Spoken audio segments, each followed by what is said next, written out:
तो हम लोग क्या पढ़ रहे थे भाई लास्ट क्लास में? शैवाल। शैवाल में क्या पढ़ लिए थे? इसको मिटा दिया करो ना, जैसे ही कोई टीचर जाते हैं इसको तुरंत मिटा दिया करो, कोई रिस्पॉन्सिबिलिटी लो। और जिनका नहीं भरा है शपथ पत्र, या जिसका जान रहे हो आपके उसने नहीं भरा है, जैसे गौरी का शायद नहीं भरा है। गौरी कौन है? नहीं आई है ना, है ना? और एक दो लोग और नाम है जिन्होंने नहीं भरा है, तो शपथ पत्र जल्दी से जल्दी भरोगे भाई। आपकी जी की क्लास शुरू हुई है? सोशियोलॉजी लिए हो ना बहुत लोग? क्लास शुरू हुई? ठीक। और पॉलिटिकल साइंस की? सर की भी तो होगी, अभी इसके पहले तो पॉलिटिकल साइंस की क्लास थी ना, उसको एक बताए तो सर से जाके मिलो। अगर नहीं बताए हैं तो आप जाके मिलो कि सर हमारी क्लास कब से होगी, कहाँ बैठना है। मैं इनको जाके बता के आई हूँ कि यहाँ बैठना है इतने बजे। तो आप लोग जाके टीचर से भी पूछ सकते हो। पूछे तो रुक जाओ बोले, फिर पूछो। रुक गया ना, 2 दिन हो गया ना, फिर जाके पूछो। चलो, तो हम एलगी पढ़ रहे थे। हम लोग जो बच्चे नए हैं उनके लिए बता रहे हो ना, प्लांट का क्लासिफिकेशन पढ़ चुके हैं। क्लासिफिकेशन के अंदर पौधे का जो सबसे सरलतम रूप कहलाता है, जिसको हम कहते हैं शैवाल या एल्गी, उसके बारे में आज हम लोग डिटेल पढ़ेंगे, जो आपको फर्स्ट सेमेस्टर में पढ़ना है। सेकेंड सेमेस्टर में एल्गी का पूरा डिटेल पढ़ना है, ठीक है? एल्गी का जो आज पढ़ेंगे उसी का पूरा डिटेल, उसके साथ में उसके अंदर कौन कौन से मेंबर आते हैं उनका भी थोड़ा थोड़ा डिटेल पढ़ना है। तो सेकेंड सेमेस्टर में उसको आगे पढ़ेंगे। अभी हमको इस सेमेस्टर में जो पढ़ना है वो थोड़ा सा हमको इसका आउटलाइन देखना है कि क्या क्या होते हैं एल्गी, कैसे कैसे कहाँ कहाँ पर मिलेंगे, कैसे उनकी बॉडी की संरचना होती है और उनमें रिप्रोडक्शन कैसे होगा, ये सब हमको थोड़ा थोड़ा पॉइंट में देखना है, ठीक है? किसी बुक में 1 पेज का मिलेगा, किसी में 10 पेज का दिया हुआ है, तो उतना आपको नहीं जाना है, जितना मैं बता रही हूँ उतना आपके लिए सफिशिएंट है। तो एल्गी के बारे में पिछले क्लास में क्या पढ़ लिए थे? क्या क्या पढ़े थे? थैलोफाइटा के अंदर ही आता है ना? थैलोफाइटा के अंदर एल्गी और फंजाई, शैवाल और कवक दोनों आते हैं। तो ये थैलोफाइटा में आता है, मतलब इसकी जो संरचना होती है वो कैसी है? थैलस संरचना है ना? थैलस मतलब एक ऐसे इनका प्लांट बॉडी है जिसमें हम इसको पढ़ रहे हैं प्लांट के अंदर, लेकिन हम इनको तड़, जड़, तना और पत्तियों में विभेदित नहीं कर सकते, इसलिए इनको थैलोफाइटा कहा गया। नहीं हम एल्गी को कर सकते हैं और नहीं फंजाई को, इस तरह से हम अलग अलग कर सकते हैं, ठीक है? उसके अलावा हमने और क्या देखा था भाई एल्गी के बारे में? इनमें क्लोरोफिल होता है कि नहीं? क्लोरोफिल होता है कि नहीं? होता है। क्लोरोफिल होता है, इसलिए क्या करते हैं? प्रकाश संश्लेषण की, फोटोसिंथेसिस की क्रिया करते हैं और अपना खाना स्वयं बनाते हैं, ठीक? उसके बाद ये ऑटोट्रॉप्स हो गए, इनमें सेक्स ऑर्गन होता है, गैमेट यूनियन के बाद एम्ब्रियो बनता है, ये सबको आगे देखेंगे। चलो, सबसे पहले देखते हैं इनका ऑकरेंस या प्राप्ति स्थल। हमको कहाँ कहाँ एल्गी देखने को मिलेगा, कहाँ कहाँ दिखने को मिलेगा? तो सब जगह मिलेगा। सबसे पहले हम देखते हैं टेरेस्ट्रियल। टेरेस्ट्रियल मतलब जमीन पे। जमीन पे देखो, इनको पानी चाहिए जिंदा रहने के लिए। जैसे बड़े पौधे हैं उनको कुछ दिन पानी नहीं मिलेगा तो भी वो जीवित रह सकते हैं, लेकिन जो निम्न वर्गीय पौधे होते हैं जैसे एल्गी है, इनको पानी चाहिए, नमी चाहिए जीवन जीने के लिए, ठीक है? लेकिन फिर भी हम इनको बोलेंगे स्थलीय जीव है, टेरेस्ट्रियल है, ठीक है? तो इनके कुछ मेंबर हैं जैसे कि नॉस्टॉक एक एल्गी का नाम है ना? उसके बाद इसका क्लासिफिकेशन देखेंगे तो उसमें साइनोफाइसी, क्लोरोफाइसी, इस तरह से कुछ कुछ ग्रुप आते हैं। उनके अंदर जो एल्गी आते हैं ये कहाँ मिलते हैं हमको? भूमि में मिलते हैं, नम भूमि पे। कहाँ पर मिलेंगे? नम भूमि में, जहाँ पर जमीन थोड़ी सी हमेशा गीली गीली तरह की रहती है, वहां पर ये हमको मिलते हैं। और ये भूमि की उर्वरकता में भी वृद्धि करते हैं। जैसे कुछ एल्गी होते हैं वो क्या करते हैं? डायरेक्ट नाइट्रोजन को एटमॉस्फेयर से फिक्स करते हैं। एटमॉस्फेयर में, पर्यावरण में 78% नाइट्रोजन है, पौधे उनको डायरेक्ट नहीं ले सकते। लेकिन कुछ एल्गी ऐसे होते हैं जिनके पास ये गुण है कि वो जमीन में रहते हैं, कुछ एल्गी पौधों की जड़ों में भी रहते हैं और डायरेक्ट नाइट्रोजन को क्या करते हैं? वहां से लेते हैं एटमॉस्फेयर से और उसको कुछ कुछ कन्वर्ट करके पौधों के लिए क्या करते हैं? अवेलेबल करते हैं। तो ठीक है, तो ये जो सबसे पहले टेरेस्ट्रियल होते हैं, मतलब कि स्थलीय होते हैं। दूसरा ये जलीय भी होंगे, बहुत सारे एल्गी हमको जलीय होंगे, मतलब एक्वेटिक होंगे, पानी के अंदर पाए जाएंगे। तो जल में भी मिलेगा और पानी में भी मिलेगा। अब पानी के अंदर भी कई सारे कैटेगरी हैं, जैसे कि साफ पानी है ना, स्वच्छ जल में भी मिलेंगे एल्गी। स्वच्छ में फिर 2 कैटेगरी है, रनिंग वाटर और स्टेगनेंट वाटर। रनिंग वाटर मतलब बहते पानी में, और स्टेगनेंट वाटर मतलब जहाँ पर पानी जमा है वहां पर। स्वच्छ पानी मतलब स्वच्छ पानी का जल, स्वच्छ इसको मीठा बोलेंगे, है ना। स्वच्छ मतलब मीठा, समुद्र से अलग वाले पानी की बात हो रही है भाई। मीठे पानी में मिलेंगे रनिंग, जैसे नदी बह रही है उस बहते नदी में भी मिलेगा। और स्टेगनेंट मतलब जैसे कि आपका तालाब है, गांव में जो तालाब है जहाँ पानी ठहरा हुआ है लेकिन वो साफ है, वहाँ भी आपको एल्गी देखने को मिलेगा। ठीक है, तो ये फ्रेश वाटर में भी मिलेगा, ये स्वच्छ मतलब फ्रेश वाटर में भी मिलेगा। इसके बाद ये सी में भी मिलेगा, मतलब समुद्र में भी मिलेगा। समुद्र में ही सबसे पहले एल्गी को ढूंढा गया था। ठीक है, तो समुद्र में भी मिलेगा, मराइन वाटर में भी मिलेगा, ब्रैकिश वाटर मतलब लवणीय जल में भी मिलेगा। उसके बाद एक और तीसरा हो गया लवणीय जल, लवणीय ब्रैकिश वाटर में भी एल्गी आपको देखने को मिलेगा। अब बुक में जो दिया है ना, सबके सामने एक एक एग्जांपल दिया है, एक एक ने कई एग्जांपल दिए हैं। जैसे फ्रेश वाटर में रनिंग में कौन सा एल्गी मिलेगा उसका नाम दिया है, स्टैग्नेंट में कौन सा मिलेगा, सी में कौन सा मिलेगा, लवणीय में कौन सा मिलेगा। तो इसको आपको देखकर, इसका मैं आपको पीडीएफ भेजूंगी बुक का, इसको देखकर आपको कॉपी में अपने लिखना है और याद करना है। अगर आपको मान लो पूछ दे 10 नंबर का कि एल्गी के बारे में बताए, तो शुरू आपको यहीं से करना है, ऑक्यूरेंस से कि एल्गी कहाँ कहाँ पर मिलेगा। तो अगर आप साथ में ये जो एग्जाम्पल होंगे वो लिखेंगे तो आपके ज़्यादा काम आएगा। ठीक है, जैसे स्वच्छ जल में आपको वॉचेरिया नाम का या यूरोथ्रिप्स नाम का एल्गी मिलेगा, लवणीय वाटर में आपको क्लोमाइडोमोनास मिलेगा, समुद्री जल में आपको रोडोफाइसी के मेंबर मिलेंगे। तो इस तरह से आपको याद रखना है। इसके बाद ये दो के बाद और भी अदर हैबिटेट है जहाँ पर एल्गी आपको देखने को मिलेगा। कौन कौन से अदर जगह हैं, जैसे कि बर्फ में भी एल्गी मिलता है। अगर आप चले जाओगे शिमला मनाली बर्फ खेलने तो आपको दिखेगा नहीं, लेकिन वो बर्फ में भी आपको क्या मिलेगा, एल्गी मिलेगा। ठीक है, तो इनको बोलते हैं क्रिप्टोफाइट्स। जो बर्फ में मिलेगा इनको कहते हैं क्रिप्टोफाइट्स। क्या कहते हैं, क्रिप्टोफाइट्स। बर्फ में नहीं मिलेगा। देखो एक्वेटिक और टेरेस्ट्रियल तो याद रखना ही है, कॉमन जगह है। उसके अलावा भी देख रहे हैं हम लोग, जैसे कि बर्फ में मिलेगा, उसके अलावा तपीय एल्गी भी है। तापीय एल्गी मतलब जो थर्मल एकदम गर्म जगह में भी मिलेगा। एंडोफाइट्स, प्लांट के अंदर भी एल्गी मिलेगा। एंडोफाइट्स का मतलब होता है अंतःपादप, पौधे के अंदर, जैसे कि एनाबीना नाम का एक एल्गी है जो पौधे के जड़ के अंदर मिलता है। ठीक है, उसके बाद कुछ एल्गी है जो चट्टानों में भी मिलेंगे, उनको कहते हैं लिथोफाइट्स। लिथो मतलब होता है चट्टान, तो कुछ एल्गी चट्टानों में भी मिलेंगे, उनको लिथोफाइट्स कहते हैं। एपीफाइट्स बोलते हैं जो और जीवों के ऊपर मिलेंगे। कुछ एल्गी जीवों के ऊपर मतलब जो जीव जंतु है उनके ऊपर भी देखने को मिलते हैं, उनको एपीफाइट्स कहते हैं। ठीक है, एपीफाइट्स और एपिजोइक। एपीफाइट्स मतलब दूसरे पौधों के ऊपर और एपिजोइक मतलब दूसरे जीव जंतुओं के ऊपर। जैसे कि आपका एक एल्गी का नाम है क्लेडोफोरा। ठीक है, वो और फिथोफोरा, ये घोंगा जो होता है ना स्नेल, उसके ऊपर में ग्रो करता है, तो उसके साथ पाया जाएगा। तो इस तरह से बहुत कुछ एल्गी सिम्बायोटिक है। सिम्बायोटिक समझते हैं, सहजीवी। सहजीवी क्या होता है, जो साथ में जीवन जो यापन साथ में जीवन करते जीता है और उससे दोनों को फायदा होता है, सिम्बायोटिक रिलेशनशिप होता है ना। तो एल्गी और फंजाई ये दोनों आपस में भी रहते हैं, उसको सिम्बायोटिक कहते हैं। ठीक है, ठीक, तो इस तरह से भी ये मिलेगा। लाइकेंस भी इसका एक एग्जांपल है। परजीवी के रूप में भी मिलेगा, पैरासाइट के रूप में भी मिलेगा। परजीवी क्या होता है, जो दूसरों पर निर्भर होते दूसरे के हैं। ऊपर निर्भर, उससे अपना पूरा खाना पीना ले लेगा पर अपना कुछ नहीं देगा। दोनों अलग अलग चाहिए ना। सहजीवी मतलब जिसमें दोनों को फायदा हो रहा है, परजीवी मतलब दूसरे के ऊपर पूरी तरह से आश्रित। तो हर कंडीशन पे आपको एल्गी देखने को मिलेगा। इसका पीडीएफ जब आपको भेजूंगी, आज भेजूंगी मैं, तो इसको आप लोग पूरा देखेंगे। ठीक है, कौन कौन सी एल्गी कहाँ कहाँ पर आपको मिल रही है। मेन आप याद रखेंगे टेरेस्ट्रियल और एक्वेटिक वाला। ठीक, चलो अब हम लोग देखते हैं इनका थैलस की संरचना कैसे होगी। इसको हम हेडिंग डालते हैं शैवालों में सुकाय संरचना, थैलस ऑर्गेनाइजेशन। थैलस ऑर्गेनाइजेशन, ठीक है, सुकाय की संरचना हमको कैसे देखने को मिलेगी इसमें एल्गी।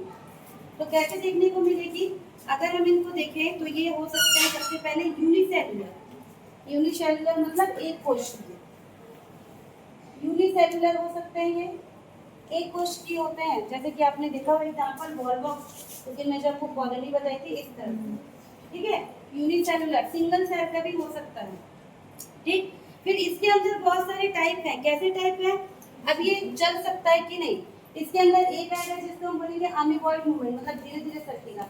एक होगा जिसके अंदर हम बोलेंगे इस तरह से फ्लैजिला है, कशाभिकाएं हैं, तो उससे चलेगा। इसके अंदर और होंगे जिनके पास कशाभिकाएं नहीं होंगी, जो नॉन मोटाइल है, अचल है, जो चल नहीं सकता। तो एक एक जो इसका ऑर्गेनाइजेशन है उसके अंदर दो दो तीन तीन टाइप है। पहले आपको ये याद रखना, यूनिसेलुलर मतलब एक कोश की कभी ये मिलेगा, ठीक है। तो इसके अंदर अमीबॉइड आ जाएगा, अचल आ जाएगा, चल आएगा। दूसरा हमको जो तरीका मिलता है इसको बोलते हैं सिनोबियल। दूसरा जो मिलता है इसको बोलते हैं सिनोबियल, हिंदी में भी इसको सिनोबियल ही बोलते हैं, ठीक है। इसमें क्या होता है देखिए, सिनोबियल का मतलब होता है इसमें अनियमित समूह नहीं बल्कि कोशिकाओं का सुविन्यास समूह है जिनका आकार कांस्टेंट होता है। मतलब इनके अंदर क्या होगा, कुछ एल्गी इस तरह से ग्रुप बना के रहेंगे, कुछ एल्गी ग्रुप बना के रहेंगे और कितने एल्गी हैं उनका नंबर यहाँ पर कैसा होगा, फिक्स होगा। जैसे ये एक कॉलोनी है, अगर इसके अंदर 20 मेंबर आते हैं तो हमेशा इसके अंदर 20 मेंबर ही पाए जाएंगे। तो जब एल्गी इस तरह के समूह में मिलेगा तो इसको हम क्या कहेंगे, सिनोबियल, ठीक है। तो इसके अंदर भी फिर कई टाइप के हैं, कैसे, अब इनमें जो आ रहे हैं, मान लीजिए एक एक कैसा एल्गी आ रहा है, अब उनके पास अगर कशाभिकाएं हैं, है ना, मान लीजिए उनके पास कशाभिकाएं हैं, फ्लैजिला है, तो उनको कहेंगे कशाभिकी सिनोबियल। जिनमें कशाभिकाएं नहीं पाई जाएंगी उनको कहेंगे अकशाभिकी सिनोबियल। समझ आए, दो टाइप इसके अंदर होते हैं, जिनके पास फ्लैजिला है, जिनके पास फ्लैजिला नहीं है। सबके एग्जाम्पल है भाई, जैसे कि इसी के अंदर आपका आता है वॉलवॉक्स, सिनोबियल के अंदर आता है आपका वॉलवॉक्स। वॉलवॉक्स एक फिक्स कॉलोनी में रहता है, जिनके पास क्या पाया जाता है, फ्लैजिला पाए जाते हैं। तो कशाभिकी सिनोबियल का एग्जाम्पल आपका हो जाएगा वॉलवॉक्स। अब कशाभिकी का एग्जाम्पल यहाँ पर जैसे कि दिया हुआ है पीडिएट्रम, ये भी एक एल्गी का नाम है जो कॉलोनी में रहता है, सिनोबियल कॉलोनी में, और उसके पास कशाभिकाएं नहीं पाई जाती। कशाभिकाएं का मतलब ये जिनके पास पाई जाएंगी वो चल सकते हैं, मोटाइल है, एक जगह से दूसरी जगह जा सकते हैं। जिनके पास कशाभिकाएं नहीं है वो एक जगह से दूसरी जगह नहीं जाते, कुछ है ही नहीं मूवमेंट के लिए, ठीक है। चलिए, तीसरा होता है जिसको कहते हैं एग्रीगेट या कॉलोनी। इसी में तीसरा आ जाएगा जिसको हम कहेंगे एग्रीगेट या कॉलोनी, एग्रीगेट या कॉलोनी बोलते हैं, ठीक है। देखो कितने अलग अलग तरीके से एल्गी रहते हैं, उनका मन है, जो एल्गी का जैसे रहने का मन है वैसे रह सकता है। तो तीसरा है जिसको कहते हैं एग्रीगेट या कॉलोनी, हिंदी में इसको कहेंगे समूह। तो इसमें क्या होता है, इसमें कोशिकाओं की संख्या बढ़ती रहती है। जैसे सिनोबियल में हमने देखा था ना कि यहाँ पर जो कॉलोनी बन रही है उसमें नंबर कैसा था, फिक्स था। यहाँ पर ये जो कॉलोनी है इसका नंबर फिक्स नहीं रहता, ये अपने हिसाब से इन लोग कम ज़्यादा, कभी ग्रोथ हुआ, ज़्यादा न्यूट्रिशन, ज़्यादा पोषण मिल गया तो नंबर बढ़ जाएगा, पोषण नहीं मिला तो कम जाएगा। सिनोबियल और एग्रीगेट कॉलोनी में यही अंतर है कि यहाँ पर जितने एल्गी समूह में है उनका नंबर हमेशा फिक्स रहेगा, यहाँ पर क्या होगा, नंबर फिक्स नहीं रहता है और ज़्यादा कुछ अंतर है ही नहीं, ठीक है। तो इसी के अंदर आते हैं, एक को कहते हैं जिसका नाम है पामेला कॉलोनी, इसके अंदर आता है। अभी देखो कॉलोनी भी बहुत सारे टाइप की है, एक को कहेंगे पामेला, ठीक है, पामेला कॉलोनी कहते हैं, एल साइलेंट है, पामेला कॉलोनी कहते हैं। तो इस पामेला कॉलोनी के अंदर क्या होता है, कोशिकाएं म्यूसिलेजिनस के अनियमित पिंड में धसी होती हैं, म्यूसिलेज के अनियमित उसमें धसी रहती हैं।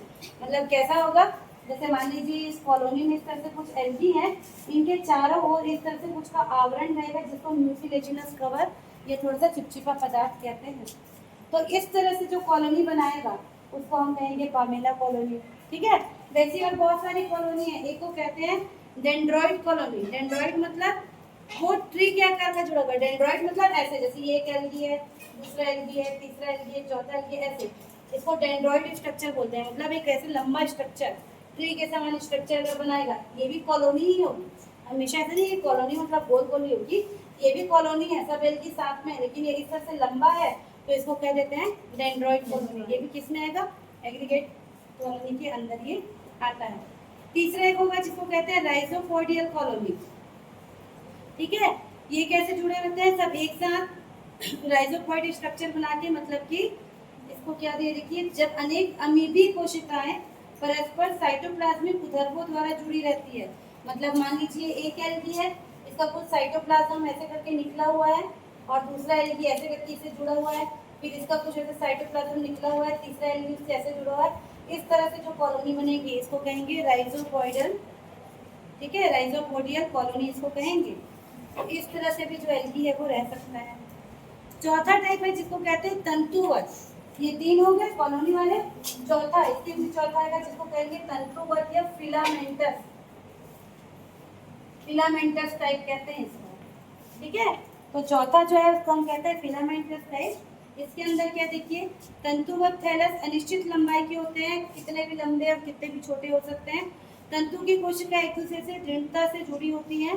तंतु के आधार पे और अग्रभाग में भिन्नता हो सकती है, ये शाखित या अशाखित दोनों हो सकते हैं। अब जो फिलामेंटस टाइप के एल्गी होंगे वो कैसे होंगे, एक दूसरे से ऐसे जुड़े रहेंगे, ये नीचे फिर उसके ऊपर फिर उसके ऊपर फिर उसके ऊपर, ऐसे नीचे वाला जो सेल रहता है वो इस तरह से राइजोइड से नीचे कहीं जुड़ा रहेगा, है ना। तो जो नीचे वाला सेल होता है इसको बेसल सेल कहते हैं। बेसल मतलब बेस में सबसे नीचे है, और जो सबसे ऊपर रहता है उसको बोलते हैं अपाइकल सेल। तो इस तरह से अलग अलग ये जो तंतु बन रहा है, फिलामेंट बन रहा है, वो बहुत लंबा भी हो सकता है, बहुत छोटा भी हो सकता है। ये सिंपल अशाखित, जैसे अशाखित है वैसा भी हो सकता है, और यहीं से इसमें इस तरह से ब्रांच भी निकल सकती है, शाखा भी निकल सकती है।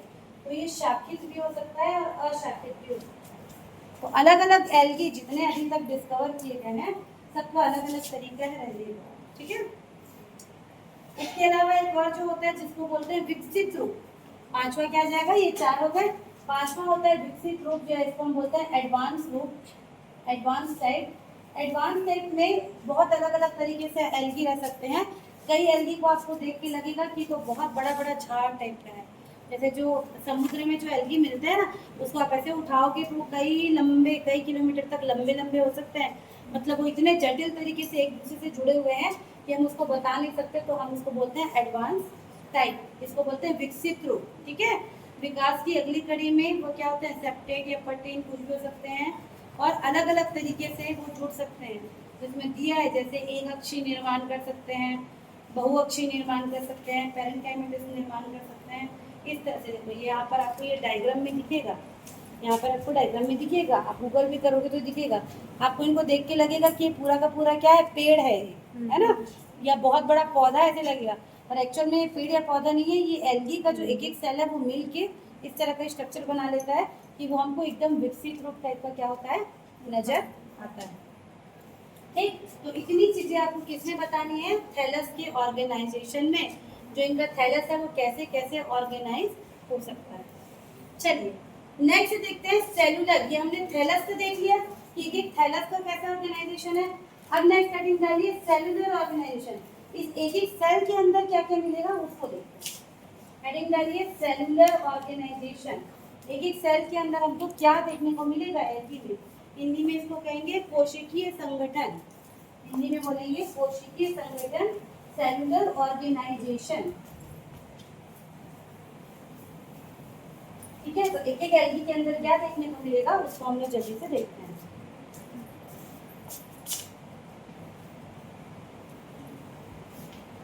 ठीक, तो सेलुलर ऑर्गेनाइजेशन में देखिए क्या देखने को मिलेगा। अगर हम देखें, हमारे पास 2 टाइप की एल्गी है ना, एक हमारे नॉर्मल एल्गी जो हम बात कर रहे हैं, और एक और होता है जिसको बोलते हैं ब्लू ग्रीन एल्गी। ये सुना है क्या? Yes, क्या ma'am. बोलते हैं इसको? नील हरित शैवाल। नील हरित शैवाल, और इसको साइनोबैक्टीरिया भी कहते हैं, ठीक है। तो हम जो भी एल्गी की बात कर रहे हैं ये प्रोकैरियोट है कि यूकैरियोट है? प्रोकैरियोट है कि यूकैरियोट है? पहले ही पढ़े हैं शुरू में इसको। प्रो है कि यू है? प्रो वाले कितने हैं, हाथ उठाओ। यू वाले कितने हैं? दोनों नहीं है तो और क्या, अलग से जीव आ गए धरती पे। भाई हर जीव या तो प्रोकैरियोट होगा या यूकैरियोट होगा। आप लोग क्या हो? यूकैरियोट। कोई है यहाँ पे जो प्रोकैरियोट बैठा है? प्रोकैरियोट का एग्जाम्पल क्या था? बैक्टीरिया। तो बैक्टीरिया तो बोल ही नहीं रहा, तो ये यूकैरियोट ही तो हुआ ना। इतना सोच क्यों रहे हो? याद करो जब हम शुरू में पढ़े थे सजीव निर्जीव उसके बाद प्रो यू, तो हम एग्जाम्पल में ही वही लिखे थे ना, प्रोकैरियोट में बैक्टीरिया, यूकैरियोट में प्लांट। अब ये तो हम प्लांट के अंदर पढ़ रहे हैं ना, प्लांट के अंदर ही तो एल्गी, फंजाई, ब्रायो, टेरिडो सब पढ़ना है। तो इसमें सोचने की बात ही नहीं है, ये क्या चीज है, यूकैरियोट। तो वही बता रही हूँ, अभी जो हम जितनी एल्गी की बात कर रहे हैं वो सब यूकैरियोट है, लेकिन इन्हीं का एक ग्रुप है जिसको हम ब्लू ग्रीन एल्गी या नील हरित शैवाल कहते हैं, या उसको साइनोबैक्टीरिया भी कहते हैं। इसको हमको अलग से मेंशन करना पड़ता है कि ये क्या है, एक प्रोकैरियोट है। ठीक है, क्योंकि ये बैक्टीरिया की तरह है, एक हिसाब से देखा जाए तो ये लिंकिंग है, लिंकिंग कड़ी है, बैक्टीरिया और शैवाल के बीच जोड़ रहा है, क्योंकि जो ब्लू ग्रेन एल्गी है इसकी कुछ कुछ खासियत एल्गी जैसी है, कुछ कुछ खासियत बैक्टीरिया जैसी है, तो उसको हम प्रोकैरियोट बोलते हैं। लेकिन कभी भी पूछा जाए एल्गी कैसा है तो हम क्या बोलेंगे उसको, यूकैरियोट। ठीक है। तो आपके बुक में ये अलग से लिखा है कि ब्लू ग्रीन एल्गी जो होता है वो प्रोकैरियोट होता है और बाकी के जो अन्य शैवाल कोशिकाएं हैं ये यूकैरियोट होती है, ठीक है। तो एक एक करके आप देखते हैं कि एल्गी के अंदर हमको क्या क्या मिलेगा। तो सबसे पहले हमको एल्गी के अंदर मिलेगा जिसको हम बोलेंगे सेल वॉल या कोशिका भित्ति। अब इसकी कोशिका भित्ति कैसी होती है भाई, इस बारे में पहले बात की बताओ, कैसी होती है इसकी कोशिका भित्ति, जल्दी बताओ, टाइम नहीं, जल्दी जल्दी कंप्लीट करना है। कोशिका भित्ति कैसी होती है, सेल मेम्ब्रेन होती है कि नहीं होती है, होती है ना, किन में नहीं होती, जंतु में नहीं होती, जंतु और पौधे में, इसी बीच में हम डिफरेंशिएट किए थे ना कि जंतु में सेल वॉल नहीं होता और पौधे में होता है। तो एल्गी हमारा पौधे के अंदर आता है तो इसमें भी सेल वॉल मिलेगा, ठीक है। तो एक कोश की या बहुकोश की, दृढ़, 2-3 स्तरीय, सब तरह का पाएगा। अलग अलग एल्गी के अंदर अलग अलग मिलेगा, एक लेयर का भी हो सकता है, 2 लेयर का भी हो सकता है, 3 लेयर का भी हो सकता है, अलग अलग चीजों का ये होता है, ठीक है। उसके बाद इनमें क्या मिलता है भाई, सेलुलोज, सबसे इम्पोर्टेंट क्या मिलेगा, सेलुलोज, सेलुलोज का बना होगा, लेकिन इसके साथ भी बहुत सारी चीजें इसके साथ मिलेंगी। क्या क्या चीजें मिलेंगी, तो इनमें हमको मिलेगा पैक्टीन, सेलुलोज के साथ साथ क्या मिलेगा इसके सेल वॉल में, पैक्टीन, ठीक है। और क्या मिलेगा, पैक्टीन मिलेगा और कार्बोहाइड्रेट, बहुत सारे टाइप के कार्बोहाइड्रेट मिलेंगे। कार्बोहाइड्रेट जानते हैं, पढ़े होंगे ना पहले कभी, कार्बोहाइड्रेट, फैट, प्रोटीन, इन सब का स्ट्रक्चर आगे फिर पढ़ोगे जब 11th 12th में जो पढ़े हो, बीएससी मतलब अभी आपका जो कोर्स चल रहा है उसमें भी सब वही पढ़ते हैं, बस थोड़ा उसका बड़ा रूप पढ़ते हैं। जैसे अभी आप एल्गी में भी छोटा रूप पढ़ रहे हो, अगले सेमेस्टर में एल्गी को फिर से ये सबको डिटेल पढ़ना है, ठीक है। तो वहाँ पर आपको कौन सा कार्बोहाइड्रेट है उसका भी नाम पढ़ना पड़ेगा, अभी के लिए सिर्फ याद रखोगे कार्बोहाइड्रेट, ठीक है। उसके अलावा सेलुलोज, सेलुलोज भी 2 टाइप का मिलता है, एक को कहते हैं सेलुलोज 1 और एक को कहते हैं सेलुलोज 2, इस तरह से 2 टाइप का सेलुलोज उसमें मिलता है। इसके अलावा आपको इसमें कुछ म्यूसिलेजिनस चीज़ें भी मिलेंगी, म्यूसिलेजिनस मतलब चिपचिपे पदार्थ भी मिलेंगे, कुछ कुछ एल्गी में सिलिका भी मिलेगा और कुछ कुछ में मैग्नीशियम कार्बोनेट भी मिलेगा। यहाँ पर आपको सिलिका भी मिलेगा और मैग्नीशियम, क्या बोले, मैग्नीशियम कार्बोनेट, ये भी आपको मिलेगा। तो ये सारी चीजें किसमें मिलेगी, एल्गी के सेल वॉल में हमको देखने को मिलेगी, ठीक है, अलग अलग। जैसे सिलिका सभी एल्गी में नहीं मिलेगा, नॉर्मली जो फ्रेश वाटर वाले एल्गी है उसमें सिलिका नहीं मिलेगा, लेकिन कुछ एल्गी जो समुद्र वगैरह में उनमें देखने को मिलेगा। तो हम यहाँ पर एक एक मेंबर की तो बात नहीं करें, ओवरऑल बात करें तो इतनी चीजें आपको याद रखनी पड़ेगी कि सेल वॉल में ये सारी चीजें हमको मिलेगी, ठीक है। इसके अलावा एक एसिड होता है जिसको एल्जीनिक एसिड बोलते हैं, वो भी मिलेगा, फ्यूसिन मिलेगा, फ्यूकोनॉइड मिलेगा, बहुत सारे इस तरह के केमिकल हैं जो एल्गी में मिलेंगे, ठीक। तो सबसे पहले हो गया सेल वॉल। दूसरा हम देखते हैं कशाभिकाएं, ये जिसको हम बोलेंगे फ्लैजिला। ये हम एक एक एल्गी के बारे में बात कर रहे हैं ना, जैसे मान लीजिए मैं आपको एक वॉल बॉक्स बनाती हूँ, ये एक एल्गी है, ये वॉल बॉक्स यूनिसेलुलर एक एल्गी है। तो हम क्या बात किए, अभी हमने ये जो इसका सेल वॉल है इसके बारे में बात किया, ये जो सेल वॉल है ये क्या क्या से मिलकर बना हुआ है। अब हम बात करें सेकंड नंबर पे, जो इस तरह से फ्लैजिला निकले हुए होते हैं, कशाभिकाएं, वो कैसी रहती है। तो देखिए कशाभिकाएं है ना, ये कुछ कुछ ग्रुप्स हैं एल्गी के, उनमें मिलेंगी कशाभिकाएं, जिन शैवालों में मिलेंगी उनको चल कोशिकाएं कहेंगे, ठीक है। मॉर्फोलॉजी के रूप से शैवालों में 2 प्रकार के कशाभिकाएं पाए जाते हैं, एक को कहते हैं व्हीप्लेश और एक को कहते हैं टिंसिल। 2 तरह के फ्लैजिला होते हैं, ठीक है। एक को कहते हैं व्हीप्लेश, नाम ही हिंदी में भी यही है व्हीप्लेश, और एक को कहते हैं टिंसिल। ये जो कशाभिकाएं दिख रही हैं ये भी 2 तरह की होती हैं, एक को कहते हैं व्हीप्लेश, व्हीप्लेश का एक और नाम है उसको कहते हैं एक्रोनीमेटिक, व्हीप्लेश को एक्रोनीमेटिक भी कहते हैं, ठीक है। व्हीप्लेश को एक्रोनीमेटिक भी कहते हैं। और ये कैसे होगा, चिकनी भित्ति वाला होगा, चिकनी। अगर मान लीजिए आप इसको कभी छू पाए एल्गी को और उसकी कशाभिकाएं को आपको ऐसे छूने मिलेगा, इसको मान लीजिए आप ऐसे छू सकते हैं, तो छूने में वो आपको कैसा लगेगा, चिकना सा लगेगा। तो जहाँ पर चिकनी भित्ति वाली कोशिकाएं मिलेंगी उसको हम कहते हैं व्हीप्लेश, या इसको एक्रोनीमेटिक भी कहते हैं, ठीक है, ये चिकनी मिट्टी वाले होते हैं। और जो दूसरा है जिसको हम बोलते हैं टिंसिल या इसको कहते हैं पेंटोनीमेटिक, इसका एक और नाम है, इसको कहते हैं पेंटोनीमेटिक। ठीक है, तो ये जो दूसरा है जिसको हम कहते हैं पेंटोनीमेटिक, ये कैसे होते हैं, इसमें उपांग या अपेंडेजेस पाए जाते हैं। इनमें ये चिकनी नहीं होगा, ये कैसा होगा, रफ होगा।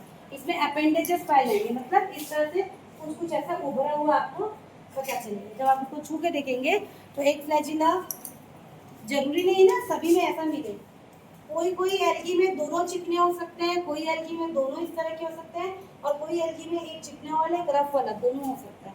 अलग अलग एल्गी के ऊपर डिपेंड करेगा कि कैसा उसके अंदर मिलेगा। लेकिन ये याद रखना है कि फ्लैजिला कशाभिकाएं दो टाइप की होती है, एक का नाम है विप्लैश एक्रोनीमेटिक जो चिकना होता है, और दूसरे का नाम है टिंसिल पेंटोनीमेटिक जो कैसा होता है, छूने में रफ होता है। इस तरह के अपेंडेजेस, इसको उपांग बोलते हैं, जो निचले में रहते हैं। तो ये दो तरह की कशाभिकाएं में पाई जाती हैं। ठीक है, और इनमें इन इलेक्ट्रॉन सूक्ष्मदर्शी पे अगर इसमें हम देखेंगे तो इनमें 9+2 फाइब्रिल्स दिखाई देते हैं। अब इतना डिटेल नहीं याद रखना है, बस ये देखना है 9+2 इस तरह से इसके अंदर मिलता है। जब इसका मान लीजिए जो फ्लैजिला है इसको यहाँ से काट दिया, फ्लैजिला से आपने उसको ऐसे ट्रांसफर सेक्शन काटा तो आपको जो दिखेगा ना वो ऐसे से दिखता है। यहाँ पर चारों तरफ 9 इस तरह से वो बने रहेगा, बीच में 2 ऐसे बनना रहता है ना। इसका डिटेल आगे देखेंगे। एक लाइन में बस अभी याद रखोगे कि इनमें 9+2 फाइब्रिल्स, इनको बोलते हैं फाइब्रिल्स, ये जो अरेंजमेंट होता है इनको फाइब्रिल्स बोलते हैं। तो फ्लैजिला में 9+2 फाइब्रिल्स पाए जाते हैं, इतना आपको याद रखना है। इसका भी डिटेल पढ़ना है, आगे पढ़ेंगे। ठीक है, चलिए तीसरा चीज जो इसमें देखने को मिलता है उसको कहते हैं आई स्पॉट। तीसरा चीज, ये दो चीजें हो गई। तीसरी चीज जो होती है यहाँ लिखती हूँ, इसको बोलते हैं आई स्पॉट। ठीक है, आई स्पॉट ये जनरली इसके एल्गी के अग्रभाग मतलब यहाँ पर इस तरह से मिलता है। आई स्पॉट नाम है ये बताने के लिए कि आंख की तरह ये होता है। ठीक है, आई स्पॉट को हिंदी में बोलेंगे दृक बिंदु। ठीक, तो ये किनमें मिलेगा, सभी चल एक कोशिकीय सिनोबियल रूपों में अनेक शैवालों की प्रजनन कोशिकाओं में नारंगी रंग का एक बिंदु नजर आता है। अगर आप इसको देखोगे तो जनरली किनके पास होता है, जिनके पास फ्लैजिला होगा, ऐसी एल्गी के पास एक छोटा सा स्पॉट टाइप का नजर आएगा, जिसको आपको देख के लगेगा कि ये इसकी आंख तो नहीं है, इसलिए इसको नाम दिया गया है आई स्पॉट। ठीक है, ये किस कलर का होता है, जनरली नारंगी कलर का होता है। और इसका क्या काम है, देखिए इसका काम होता है समानता एंटीरियर अग्रस्य सिरे पे होता है, और यह लाइट के प्रति संवेदनशील होता है। लाइट के लिए क्या होता है, संवेदनशील होता है। मतलब एल्गी को कैसे पता चलेगा कि इधर लाइट है, आई स्पॉट से। ठीक है, इस पे लाइट पड़ेगी, लाइट के लिए ये कैसा है, संवेदनशील है, तो उसको हम बोलते हैं आई स्पॉट। किस कलर का होगा, ऑरेंज कलर का, नारंगी कलर का ये देखने को मिलता है। ठीक है, तो तीसरा चीज हो गया आई स्पॉट। चौथा चीज जो इसमें मिलेगा उसको हम कहेंगे न्यूक्लियस। न्यूक्लियस केंद्रक। अब न्यूक्लियस क्या होता है, न्यूक्लियस क्या होता है, एल्गी प्रोकैरियोट है कि यूकैरियोट है, किसी को अभी तक डाउट है और नहीं है ना।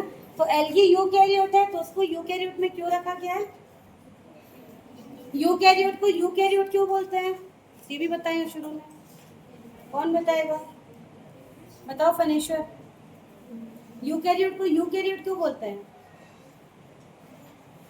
यूकैरियोट का संधि विच्छेद करो क्या बनेगा, बताई हूँ क्लास में पहले भी, कौन बताएगा भाई, पढ़ते नहीं हो घर जाके, शुरू में ही बताया है यूकैरियोट। इसको दो भाग में तोड़ सकते हैं, यू और कैरियोट। कैरियोट का मतलब ही होता है न्यूक्लियस केंद्रक, और यू का मतलब होता है ट्रू।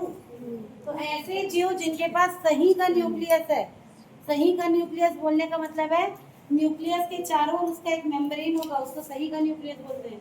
तो ऐसे जीव जिनके पास इस तरह का न्यूक्लियस होता है उन्हीं को हम यूकैरियोट बोलते हैं, जिसके अंदर पौधे, मनुष्य, जितने भी जीव जंतु हैं वो सब आते हैं। तो अगर हम बोल रहे हैं इसके पास न्यूक्लियस है, मतलब इसके पास कैसा होगा, इस तरह से एक न्यूक्लियस होगा जिसके चारों ओर क्या है, इस तरह से मेम्ब्रेन है। बैक्टीरिया में यही चीज जब हम देखते थे तो बैक्टीरिया में भी इस न्यूक्लियस के अंदर क्या मिलेगा, इसका जेनेटिक मटेरियल, इसका डीएनए मिलेगा। बैक्टीरिया में डीएनए तो मिलता है लेकिन उसके चारों ओर एक कवरिंग नहीं मिलती, इसलिए हम उसको प्रोकैरियोट कहते हैं। प्रो मतलब प्रिमिटिव, पुराना। तो जो पुराने जीव हैं, सरल जीव हैं, उनमें इसके चारों ओर इस तरह का आवरण नहीं मिलता है, इसलिए उनको प्रोकैरियोट बोलते हैं। यूकैरियोट में ये जो डीएनए है या अगर कोई वायरस है जिसमें आरएनए है, इस जेनेटिक मटेरियल के चारों ओर आवरण मिलता है, इसलिए इसको यूकैरियोट बोलते हैं। तो एल्गी में भी बहुत अच्छे से हमको क्या मिलेगा, न्यूक्लियस मिलेगा, और अधिकांश कोशिकाएं यूनिन्यूक्लिएट होती है, मतलब जनरली एक एल्गी के अंदर हमको इस तरह से एक न्यूक्लियस देखने को मिलेगा। ठीक है, इसके अलावा कुछ त्योहारों में बहुकेंद्रीय की कोशिकाएं पाई जाती हैं, अलग अलग है। जैसे अभी मैं जो एग्जांपल दे रही हूँ उसके अंदर एक न्यूक्लियस है। कुछ ऐसे भी एल्गी हो सकते हैं जिसके अंदर इस तरह से बहुत सारे न्यूक्लियस देखने को मिले। ज़्यादातर ये कंडीशन फंगस में देखने को मिलता है, कवकों में। कवकों में ज़्यादातर एक एक कोशिका में बहुत सारे न्यूक्लियस होते हैं, लेकिन अगर एल्गी में पूछा जाए सिंगल कंडीशन, तो एक कोशिका के अंदर एक ही न्यूक्लियस देखने को मिलता है। लेकिन कुछ एल्गी भी ऐसे होते हैं जिनके अंदर बहु मल्टी न्यूक्लिएट हो सकता है, बहुत सारे न्यूक्लियस उनके अंदर मिल सकते हैं। ठीक है, तो ये हो गया केंद्रक। उसके बाद एक चीज होता है जिसको कहते हैं माइटोकॉन्ड्रिया। पांचवा आ गया माइटोकॉन्ड्रिया। क्या होता है mitochondria? Power house. Power house of the cell बोलते हैं। ठीक है, तो इनको भी पावर चाहिए अपना काम करने के लिए, खाना बनाने के लिए। तो इनके पास भी क्या पाया जाएगा? माइटोकॉन्ड्रिया पाया जाएगा। माइटोकॉन्ड्रिया के बारे में हमने पहले भी देखा हुआ है क्या होता है ना। अब देखो सारे कैरेक्टर वही आ जा रहे हैं ना भाई, जो हम एक यूकैरियोट के अंदर बोलते हैं, सारे वही कैरेक्टर आते जा रहे हैं। माइटोकॉन्ड्रियन के अंदर मिलेगा। तो ठीक है, शरीर में निश्चित रूप से उपलब्ध होता है, जो कि कोशिकीय श्वसन सेलुलर रेस्पिरेशन का कार्यस्थल है। और माइटोकॉन्ड्रिया की संख्या और आकार शैवालों में भिन्न हो सकता है, लेकिन अधिकांशतः इनकी संख्या प्रति कोशिका एक से अधिक होती है। तो एक कोशिका के अंदर, एक सेल के अंदर एक से ज्यादा इस तरह से क्या माइटोकॉन्ड्रिया पाए जा सकते हैं। अलग अलग एल्गी में अलग अलग मिलेगा, किसी में एकदम ज्यादा मिलेगा, किसी में कम मिलेगा। ठीक है, उसके बाद जो नेक्स्ट है उसको बोलेंगे एंडोप्लाज्मिक रेटिकुलम। ये क्या होता है? What is endoplasmic reticulum? क्या बोलते हैं हिंदी में? अंतः प्रद्रवी जालिका। अंतः प्रद्रवी जालिका। ठीक है, तो ये भी समस्त शैवालों में साइनोफेसिक इनका मेंबर है, उनमें नहीं मिलेगा। उनमें ये साइटोप्लाज्म में उपस्थित होता है। साइटोप्लाज्म क्या है? इसके अंदर ये जितना भी यहाँ पे द्रव्य टाइप की चीज भरी होगी उसको हम साइटोप्लाज्म बोलेंगे। तो साइटोप्लाज्म में न्यूक्लियस भी मिलेगा, आपका माइटोकॉन्ड्रिया भी मिलेगा, और यहीं पर ऐसे न्यूक्लियस से अटैच इस तरह से चीज मिलेगी जिसको हम क्या कहेंगे? Endoplasmic reticulum. तो एल्गी के अंदर आपको एंडोप्लाज्मिक रेटिकुलम भी देखने को मिलेगा। इन्हीं के सतह पर राइबोसोम उपस्थित होते हैं जिनका कार्य प्रोटीन बनाना होता है। तो इसी एंडोप्लाज्मिक रेटिकुलम के ऊपर इस तरह से राइबोसोम भी बैठे होते हैं। राइबोसोम का मेन काम क्या है? क्या बोलते हैं राइबोसोम को? Protein factory. तो इसी के ऊपर ये जो राइबोसोम बैठे होते हैं, इन्हीं का काम होता है उस कोशिका के लिए प्रोटीन बनाना। अब यहाँ पे कौन से टाइप का राइबोसोम मिलेगा भाई? 80S की 70S? 80S क्यों? क्योंकि ये जो एल्गी है वो यूकैरियोट है, बैक्टीरिया प्रोकैरियोट है, उसके अंदर 70S टाइप का राइबोसोम मिलता है, यहाँ पर 80S टाइप का। ठीक है, उसके बाद एक और चीज होता है जिसको कहते हैं गोल्जी बॉडी। सातवां गोल्जी बॉडी। गोल्जी बॉडी क्या होता है? What is Golgi body? हर कोशिका के अंदर इस तरह का एक चीज मिलता है, जैसे उसकी संरचना होती है ना, ऐसे करके इसको बोलते हैं गोल्जी बॉडी। हर सेल के अंदर ही मिलेगा, हर यूकैरियोटिक सेल के अंदर ही मिलेगा। तो गोल्जी बॉडी लैमिना और सिस्टेमी का बना होता है। ठीक है, इस एक्चुअल में एल्गी में इसका क्या काम है ये भी का कानून नहीं है, पर पाया जाता है। इसका काम क्या होता है? इससे जो इस तरह से छोटे छोटे वर्जाइकल बनते हैं, अगर ह्यूमन सेल में बोले तो ये छोटे छोटे जो वर्जाइकल बनते हैं वो प्रोटीन में ट्रांसपोर्ट करते हैं पूरे सेल के अंदर। मान लीजिए यहाँ प्रोटीन बना, वो यहाँ जाके कुछ मॉडिफाई होता है, उसके बाद ये प्रोटीन को एक कार्गो मतलब एक पैक में भर के ये प्रोटीन को न्यूक्लियस को भेजना है कि किसको भेजना है कि किसको भेजना है, ये सब कौन गोल्जी बॉडी एक तरह से डिसाइड करता है। ठीक है, चलिए इसके अलावा इसमें और क्या मिलेंगे भाई? और क्या क्या मिल सकते हैं? क्या चीज छूट गया जो इसके अंदर मिलना चाहिए? जल्दी बताओ। लाइसोसोम। लाइसोसोम, और उससे इम्पोर्टेंट और कुछ चीज सोचो सोचो, क्या चीज छूट गई जो होना ही चाहिए? जल्दी बताओ। सोचते नहीं हो तुम लोग, सोचो क्या छूटा है। अरे क्लोरोप्लास्ट के बारे में कौन बताएगा, ये तो बहुत जरूरी है। एल्गी है ना, एल्गी का काम क्या है, फोटोसिंथेसिस करना काम है ना भाई, खाना तो बनाना है। तो खाना बनाने के लिए किचन चाहिए कि नहीं, चाहिए ना, तो किचन को भूल गए, तो क्लोरोप्लास्ट मिलेगा कि नहीं, मिलेगा। क्लोरोप्लास्ट प्लास्टिड के अंदर आते हैं, प्लास्टिड वर्ड यूज करते हैं हम लोग इसको, इसके लिए। प्लास्टिड मतलब बहुत सारे टाइप के प्लास्टिड हो सकते हैं, उनमें से एक है क्लोरोप्लास्ट जो ग्रीन कलर का है। उसके अलावा और भी बहुत सारे टाइप के प्लास्टिड होते हैं जो अलग अलग कलर के या रंगहीन भी हो सकते हैं, ठीक है। तो ओवरऑल हम इसमें क्या बोलेंगे, इसमें प्लास्टिड पाए जाते हैं, क्रोमेटोफोर्स पाए जाते हैं, क्रोमेटोफोर्स भी होते हैं जो कि लाइट के प्रति सेंसिटिव होते हैं, बहुत सारे पाए जाते हैं, ठीक है। इसके अलावा एक और चीज होते हैं जिनको कहते हैं पाइरिनोइड्स। पाइरिनोइड्स क्लोरोप्लास्ट के अंदर या बाहर कोई भी जगह मिल सकते हैं, ये भी पाए जाते हैं। और इसके अलावा एल्गी के अंदर बहुत सारे टाइप के पिगमेंट्स पाए जाते हैं, पिगमेंट्स मतलब कलर। एल्गी के अंदर जो पिगमेंट्स पाए जाते हैं उन्हीं के आधार पे इनको कई ग्रुप में 11 ग्रुप में बांटा गया है। एल्गी का जब आप क्लासिफिकेशन पढ़ेंगे अगले सेमेस्टर में थोड़ा डिटेल में, तो आप देखोगे एल्गी को बहुत सारे अलग अलग तरीकों से बांटा गया है। सबसे ज्यादा उसको कलर के आधार पे बांटा गया है, हरे कलर का एल्गी, नीले कलर का एल्गी, भूरे कलर का एल्गी, लाल कलर का एल्गी, इस तरह से। तो उस सब के लिए इनके पास क्या होते हैं, बहुत सारे पिगमेंट्स होते हैं, ठीक है। तो प्लास्टिड कैसे होंगे, प्लास्टिड हमने एक दिन बताया था, इस तरह से एलिमेंट होता है डबल मेम्ब्रेन वाला, माइटोकॉन्ड्रिया भी आपका डबल मेम्ब्रेन वाला होता है, इसके अंदर इस तरह से कुछ अरेंजमेंट मिलता है, ठीक है, जिसके अंदर आपको क्लोरोप्लास्ट मिलता है, क्लोरोप्लास्ट के अंदर क्लोरोफिल मिलता है, और उसी से क्या होता है अपना खाना बना सकते हैं, ठीक है। ल्यूकोप्लास्ट और क्रोमेटोफोर दो तरह के होते हैं, ठीक। इनके अंदर जो क्लोरोप्लास्ट मिलेगा, सॉरी क्लोरोफिल मिलेगा, इनके अंदर जो क्लोरोफिल मिलेगा 5 टाइप का मिलता है, chlorophyll A, chlorophyll B, chlorophyll C, chlorophyll D और क्लोरोफिल ई। क्लोरोफिल पर्सन में मैंने आपको बताया था टोटल 10 टाइप के होते हैं, बताया क्या आपकी क्लास में, नहीं बताया, किस क्लास में बता दिया, थर्ड वाले भी पढ़ रहे हैं ना, cell organic. Chlorophyll total 10 type के होते हैं, 5 आपको दिख रहा है, chlorophyll A, chlorophyll B, chlorophyll C, chlorophyll D, chlorophyll E. इसके अलावा 5 बैक्टीरिया में भी मिलते हैं, bacterial chlorophyll A, bacterial chlorophyll B, ऐसे करके उनका नाम है, ठीक है। आपको एल्गी के लिए याद रखना है, इस तरह से 5 टाइप के क्लोरोफिल मिलते हैं, जिनमें सबसे इंपॉर्टेंट क्लोरोफिल ए होता है, बॉस है वो सबका, वही क्या करता है, यही फोटोसिंथेसिस का काम करता है। और उसके अलावा भी इनके अंदर बहुत सारे पिगमेंट मिलते हैं, जैसे कि एक होता है जिसको कहते हैं कैरोटीनॉइड्स, नाम सुना है कैरोटीनॉइड्स, किसने सुना है, कैरोटीनॉइड्स किसने सुना है, इसका स्ट्रक्चर ऐसे टाइप का बनता है केमिस्ट्री में, बहुत लंबा सा ऐसे करके बनता है, ऐसे ऐसे ऐसे ऐसे ऐसे ऐसा बनता है कैरोटीनॉइड का स्ट्रक्चर, किसमें पढ़ा है इसको, किसमें सुना है, कलर वाले पिगमेंट है ये, कैरोटीनॉइड्स मिलता है कैरेट में, कैरेट क्या होता है, गाजर। गाजर, वो गाजर का नाम ही कैरोटीनॉइड्स के कारण है, उसके अंदर बहुत ज्यादा अमाउंट में वो मिलता है।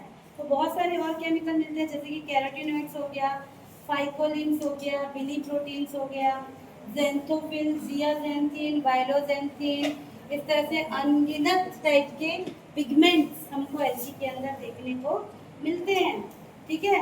कुछ महत्वपूर्ण लाइकोप्रोटीन जैसे कि C-फाइकोसाइनिन, R-फाइकोसाइनिन, C-फाइकोइरिथ्रिन, R-फाइकोइरिथ्रिन, इस तरह से बहुत सारे कलर और पिगमेंट एल्गी के अंदर देखने को मिलते हैं। इसीलिए पूरी दुनिया में सबसे ज्यादा फोटोसिंथेसिस अगर कोई कर रहा है तो वो कौन है, एल्गी, क्योंकि इनके पास बहुत सारे टाइप के है ना। अब देखिए पायरिनोइड्स, पायरिनोइड्स हमने लिखा है, पायरिनोइड्स क्या होते हैं, पायरिनोइड्स ऐसी कोशिकाएं जिनमें प्रोटीन फाइब्रिल्स पाए जाते हैं, ये संरचनाएं क्लोरोप्लास्ट पर पाई जाती है। इनका मुख्य कार्य हरे शैवालों में स्टार्च का संग्रहण करना है। अब देखो पौधों में, मतलब अगर हम एल्गी की भी बात करें तो अपना खाना तो ये बनाएंगे, लेकिन कुछ पोर्शन को ये स्टोर करके रखते हैं, तो इनमें जो फूड को स्टोर करते हैं वो स्टार्च के फॉर्म में होता है, ठीक है, स्टार्च के फॉर्म में। जैसे एनिमल्स में ये ऑयल के फॉर्म में होता है, ऑयल ड्रॉपलेट या ग्लिसरॉल के फॉर्म में, यहाँ पर ये स्टार्च के फॉर्म में होता है। और इनके अंदर जो क्लोरोप्लास्ट मिलेगा, इस तरह से क्लोरोप्लास्ट जो मिलेगा उसी के अंदर पायरिनोइड मिलता है, पायरिनोइड का भी शेप बहुत अलग अलग होता है। एल्गी के अंदर जो क्लोरोप्लास्ट मिलता है उसका भी शेप बहुत अलग अलग होता है। जैसे अगर आप बड़े प्लांट देखोगे तो उनके अंदर हमेशा आपको इस शेप का क्लोरोप्लास्ट देखने को मिलेगा। एल्गी के अंदर अगर देखोगे तो आपको इस तरह से कप शेप का भी मिलेगा, आपको ऐसे स्पाइरल शेप का भी मिलेगा, स्टार शेप का भी मिलेगा। तो अलग अलग शेप के क्लोरोप्लास्ट एल्गी के अंदर देखने को मिलेंगे। और इन क्लोरोप्लास्ट के अंदर इस तरह से छोटा सा ऐसे पायरिनोइड देखने को मिलेगा, जिसका काम है प्रोटीन को स्टार्च को मतलब फूड को संग्रहित करके वहां पर रखना, किस फॉर्म में, स्टार्च के फॉर्म में। ठीक है, कुछ क्लोरोप्लास्ट में एक पायरिनोइड मिलता है जैसे कि क्रोमैडोमोनास, और कुछ में बहुत सारे पाए जाते हैं और कुछ में नहीं भी पाए जाते। जैसे कि आपका क्रोमैडोमोनास है उसमें एक पायरिनोइड मिलेगा। उडोगोनियम एक एल्गी है जिसमें एक एक क्लोरोप्लास्ट में बहुत सारे पायरिनोइड मिलेंगे। और कुछ एक एल्गी है जैसे कि एक का नाम है कारा, कितना अच्छा नाम है कारा एल्गी, उसके अंदर पायरिनोइड्स नहीं मिलते। तो सबके अंदर अलग अलग अपने हिसाब से चीजें हैं, है ना। आप जब भी यहाँ पर बात करेंगे ओवरऑल में बात करेंगे, मिलता है नहीं मिलता है सब कुछ आपको लिखना। ठीक है, तो उसके बाद हो गया, कितने पॉइंट हो गए हमारे, 8 9 10 11 पॉइंट हो गए। 12वां पॉइंट संचित फूड या स्टोर्ड फूड। स्टोर्ड फूड, अब इनके अंदर कैसा फूड स्टोर करके मिलेगा देखते हैं।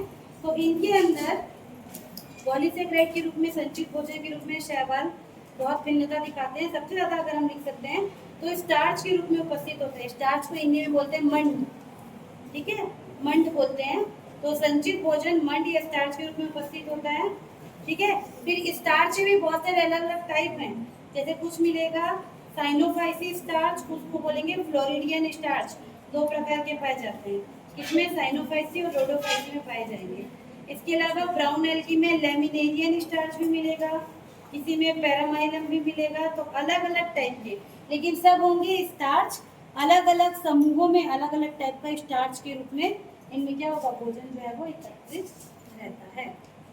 ठीक है, तो अगर आपको सेलुलर ऑर्गेनाइजेशन पूछेगा तो इतनी सारी चीजें आपको डिटेल में वहां पे लिखना है। कुछ भी पूछेगा डायग्राम जरूर बनाना, डायग्राम जरूर बनाना है, इसी को ही बनाओ, क्योंकि अभी आपके में डिटेल नहीं है। हमको पता है वॉलबॉक्स एक एल्गी जो बहुत छोटा होता है, उसमें बताई थी कितना छोटा होता है, कितना छोटा, सुई की जो नोक होती है, नॉर्मल जो सुई होती है उसकी नोक में वॉलबॉक्स की पूरी कॉलोनी आ सकती है, इतना वो छोटा होता है। तो इसी स्ट्रक्चर को आप जब भी एल्गी बताएंगे तो आप इसको बना सकते हैं। ठीक है, हमारे पास लैब में इसकी स्लाइड है, हमारे पास लैब में इसका वो भी है, क्या बोलते हैं, जो सैंपल भी है, और हमारे पास इसकी परमानेंट स्लाइड भी है वॉलबॉक्स की। तो अभी जब आपका प्रैक्टिकल स्टार्ट होगा तो यहीं से शुरू करना है। हमको प्लांट सेल देखना है, बैक्टीरिया सेल देखना है, उसके बाद हमको एल्गी का सेल देखना है। तो एल्गी के सेल के लिए हम लोग किसी वॉलबॉक्स को क्या करेंगे, वहाँ पर देखेंगे और प्रैक्टिकल कॉपी में लिखेंगे। आपको पहचानना पड़ेगा कि ये एल्गी है। ठीक है, तो वॉलबॉक्स की पूरी कॉलोनी वहाँ पर हमको नजर आएगी। ठीक, तो इतनी चीज़ें हैं। अब इसमें बहुत सारा पढ़ाने तो मेरे को बच गया, क्लासिफिकेशन बताना था, रिप्रोडक्शन बताना था, फिर इनका लाइफ साइकिल बताना था, लेकिन अभी नहीं हो पाएगा, तो कल की क्लास में इसको कंटिन्यू करेंगे। ठीक है, समझ आया है?